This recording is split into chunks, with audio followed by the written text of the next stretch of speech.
Played like 4 hours, and I have a hand to tell you.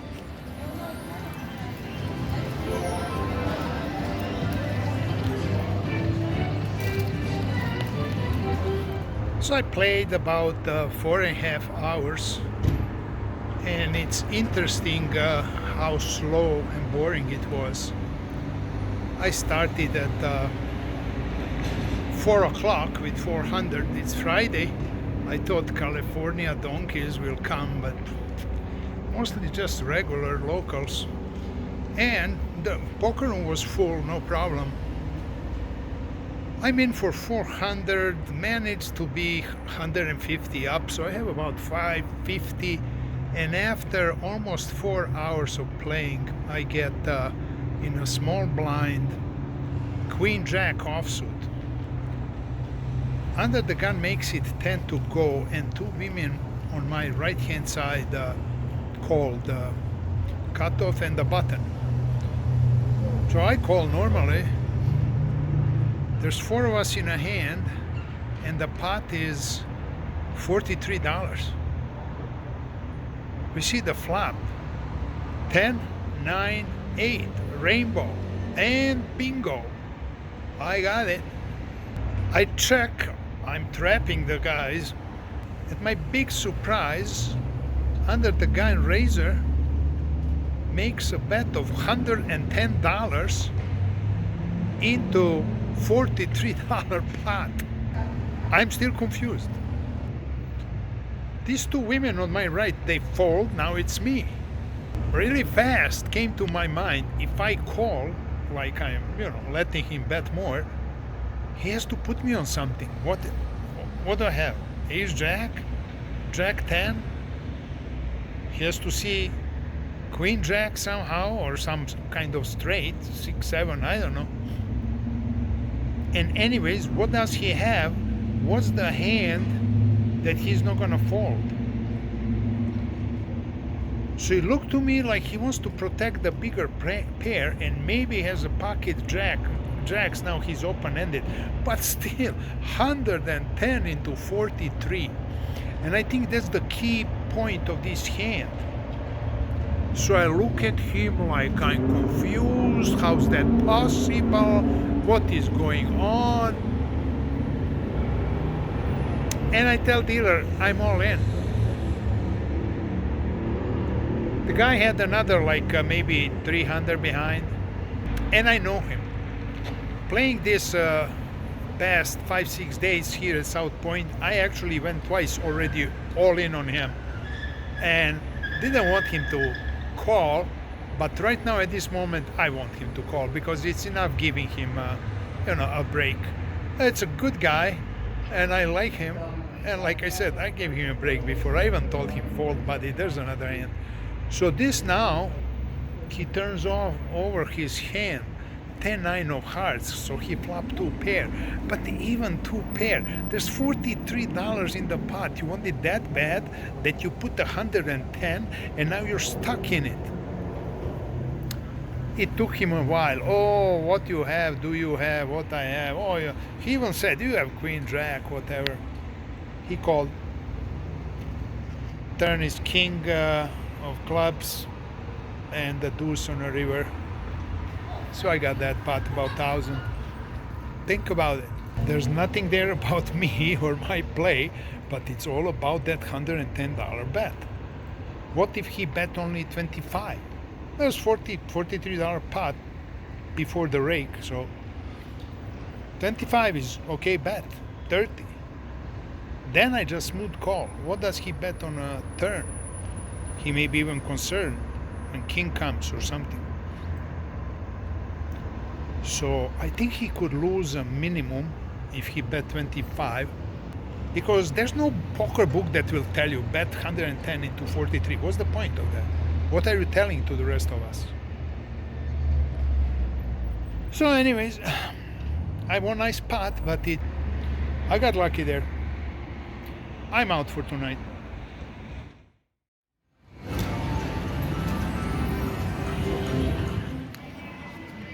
Saturday night. I'm done playing almost 11 hours. Started at 1 in the afternoon. Spent a day at the table. No good news, a little loss, not much. Well, actually, I lost what I won yesterday. So, how? Yeah, just bad play, no concentration. And finally, fresh air. Here's also my transportation, my rod power bike.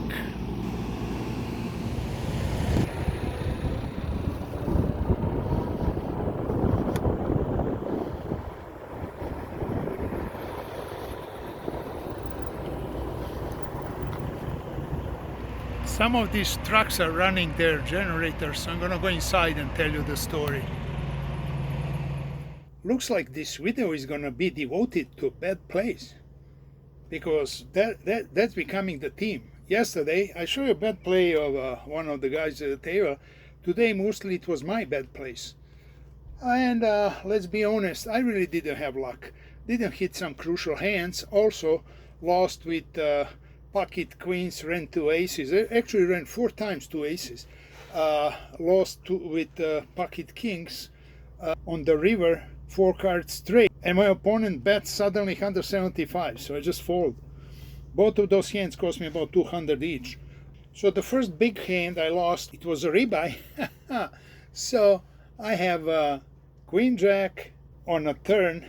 I have open-ended straight and a flush draw. My opponent bets 160. Pot was already, there were several people pre-flop with about 25, and pot was relatively big. He bet 160. I have a 220. I just go all in and get rebuy. Another 400. I'm in the game for 800. At the moment when I had about 720, I have king jack of hearts on a button. Now, just couple orbits before that, similar situations. I'm on a button, I have ace-3 of hearts. There is a straddle under the gun. Several people called, I called, small blind folds, big blind makes it like 27. Under the gun called, the rest fold, including me. Flop is 7 high, 3 hearts. And he bets 110. Missed opportunity. I'm on a button again, same situation, under the gun straddle, I have king jack of hearts. I said, what does this mean? Is it going to be the same? 1 or 2 callers, I call again. Big blind makes it like 30 or 27, somewhere there. There was a couple callers, and I called just because I said this must be, again, hearts on the board. This time, there was only 2 hearts. He bets 120. They fold. I call. Next card is 9 of clubs, actually. He checks. I check.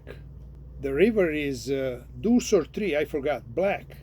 He checks, and I cannot win. I bet 320. What do you think about that move? Is that a bluff? What story do I tell here? What is it?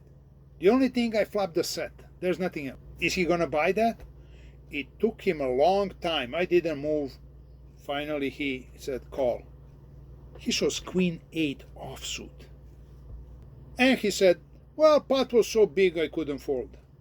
Maybe I missed opportunity betting the turn, or maybe even raising him on a flop, but it would end up the same. So those 2 hands where I was chasing the flush, that cost me like $700, $800, $900. I don't know, cannot add up. Playing bad, and all I can blame myself, because I'm gonna always give you advice. Don't chase the flush. That's gonna ruin you. We'll see. Tomorrow maybe I hit some. Good night.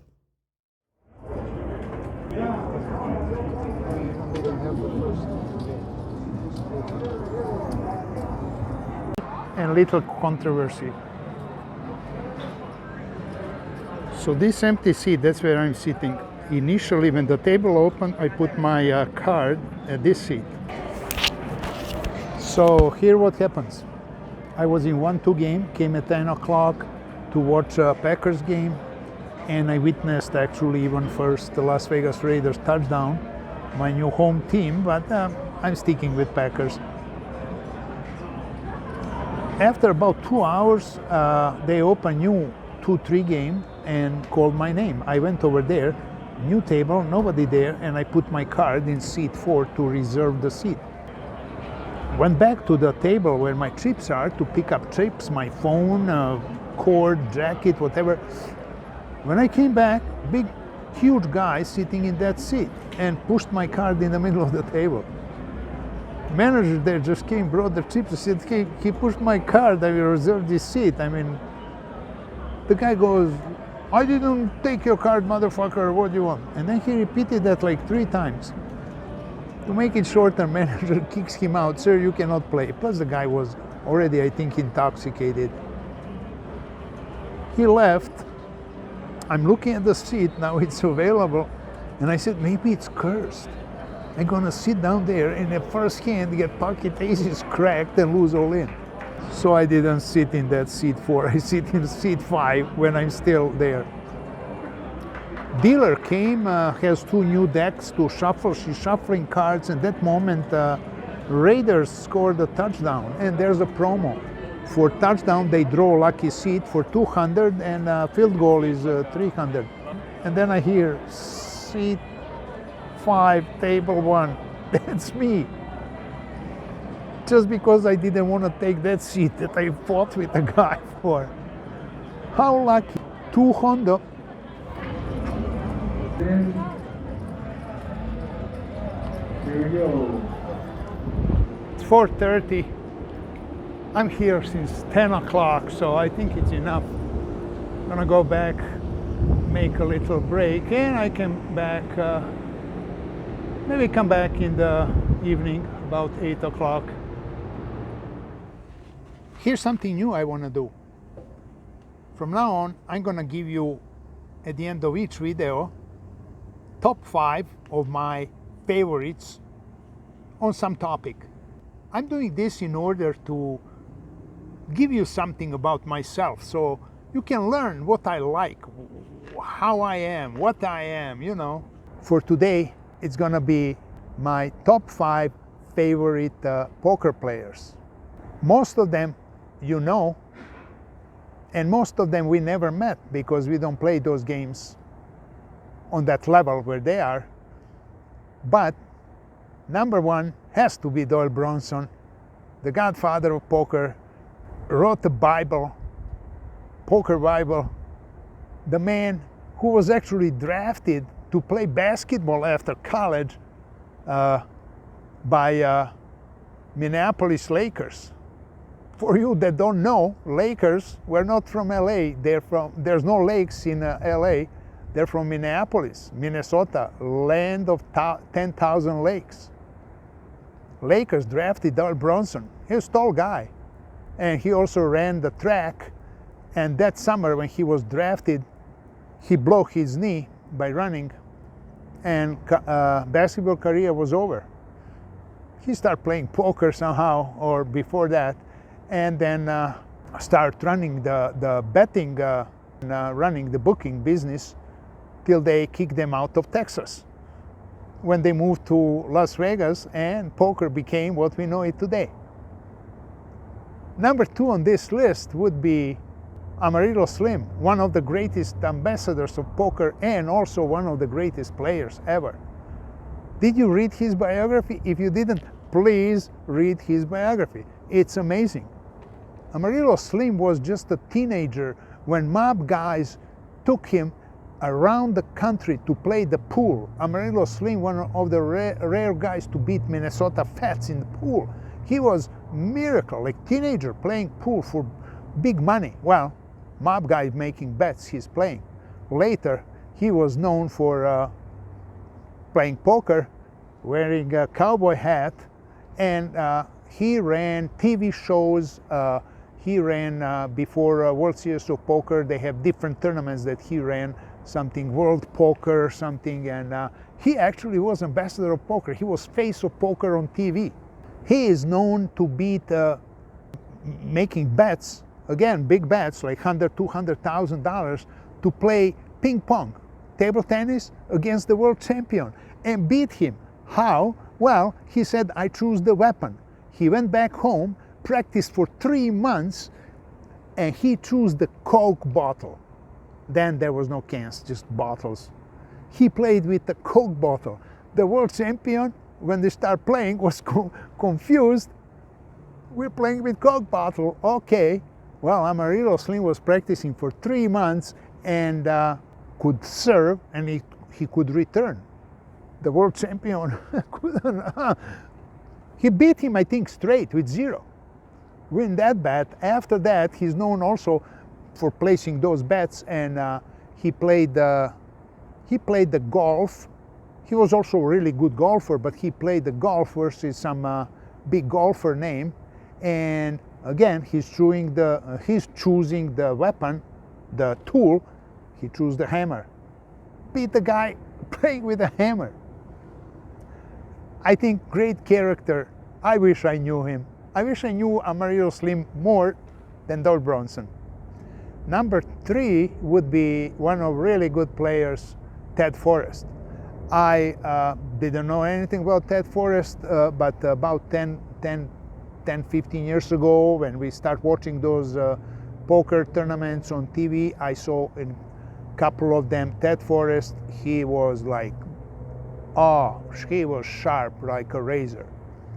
I learned more about Ted Forrest from the book The Professor, the Banker, and the Suicide King, which people say that Suicide King, that's Ted Forrest. The book is about a big game that was played when Doyle Bronson put a group of poker players. They all collected money because they didn't have, and they played some banker from Texas. I forgot his name. Excellent book. If you find it, read it. That's what I read about Ted Forrest. He placed a bet, I don't know, and it was not even much, like for $10,000, that he's gonna run marathon in August in Las Vegas when it's 115 degrees. And he did. He almost died doing that. Crazy guy, an excellent poker player. Number 4 should be Chip Reese, the best overall poker player of them all. I mean, I like Phil Ivey, Phil Hellmuth, and all of them, but Chip Reese, he played all kinds of poker, and he was on the top in all of them. Whatever you wanted, 7-card stud, low ball, Omaha, Hold'em, he was, and he mostly played cash games with killing it. On number 5, I had to put Mike Sexton. Mike Sexton, last Friday when I came to South Point Casino, I sat down, opened my phone, and one of the news was Mike Sexton died. Mike Sexton was also, like Chip Reese, good in all poker games. He won even World Poker Tour, and we know him about his commenting the game. I mean, he knows what he's talking about when it comes to poker, but also he was funny some certain way, and he invented so many one-liners that we are quoting today, like fun guy, left us too early. So that was my 5 favorite poker players. I'll be hanging around Las Vegas for another 4 or 5 days, and then I'm hitting the road, going to Utah. Utah, Wyoming, and Idaho, as you know, don't have casinos, no poker rooms. So you're not gonna hear about poker from me for probably maybe even 4 weeks. After Salt Lake City, I'm gonna hit back to Nevada, and there in West Wendover on the Nevada-Utah border, there are 2 poker rooms, Peppermill and is it Golden Nugget or something like that. So I'm gonna stay there, try that, and then after continue to Reno. So next vlog, if nothing interesting happens here in Las Vegas, next vlog is gonna be in October. Adios and good luck on the felt.